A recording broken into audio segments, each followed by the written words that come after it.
जितना बड़ा राज्य उतने ज्यादा चुनावी नतीजे, उतने ज्यादा पोलस्टर्स, उतने ही ज्यादा एग्जिट पोल्स। महाराष्ट्र की ये तस्वीर जो हम आपको बता रहे हैं 2024 के असेंबली इलेक्शंस में किस तरह से कई पोलस्टर्स ने मिलीजुली संख्या जो दी महायुति को और महाविकास आघाड़ी को, उसका हम एक एनालिसिस यहां पर कर रहे हैं कि क्या महाराष्ट्र में, झारखंड में तो चलिए एग्जिट पोल्स के आंकड़े जो है वो धराशायी साबित हो गए, लेकिन महाराष्ट्र में क्या एग्जिट पोल्स जिस तरह से बताए गए थे 20 तारीख को, 20 नवंबर को, क्या वो सही साबित होंगे? आइए देखते हैं। पी मार्क जो ऑन द मार्क रहा था झारखंड के मामले में, जहां उन्होंने जेएमएम प्लस को अधिक संख्या में सीट्स दी थी, यहां पर महाराष्ट्र में उन्होंने बीजेपी प्लस यानी महायुति को 147 और महाआघाड़ी को 136 दिए थे। ऑलमोस्ट नेक एंड नेक मामला था।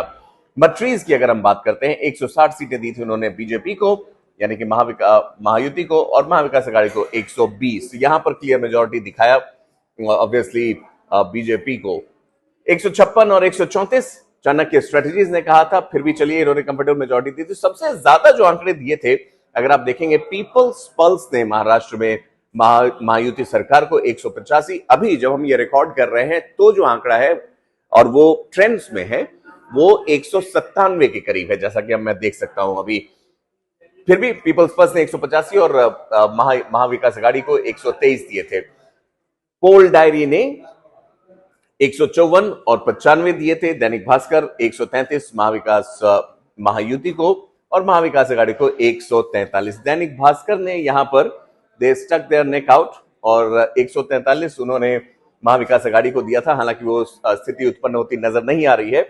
लोकशाही मराठी रुद्रा ने 135 सीटें दी थी महायुति को और 133 दी थी महाविकास आघाड़ी को। इसमें अदर्स की संख्या ज्यादा रही थी। जेवीसी ने 159 महायुति को दिया था और 116 जो है वो कांग्रेस और उद्धव ठाकरे और एनसीपी शरद पवार के कॉम्बिनेशन महाविकास आघाड़ी को दिया था। जीनिया ने 144 और 139। तो आप देखेंगे केशव और योगेश, ये जो पूरी स्थिति यहां पर उत्पन्न हुई है, यहां महाराष्ट्र में एक मामले में तो जरूर एक पोलस्टर सही रहे कि उन्होंने महायुति को अधिक संख्या में सीटें दी थी, लेकिन ज्यादा नजदीक नहीं पहुंच पाए। काफी कॉशियस उन्होंने रखा था। पहले कहा जा रहा था कि महाराष्ट्र जो है वो नेक एंड नेक होगा, लेकिन वैसा हुआ झारखंड में। और यहां पर जैसा कि अभी हम जब रिकॉर्ड कर रहे हैं इसको, तो उसकी जो संख्या आती है वो कुछ हद तक 200 के आसपास महायुति जा चुकी है महाराष्ट्र में,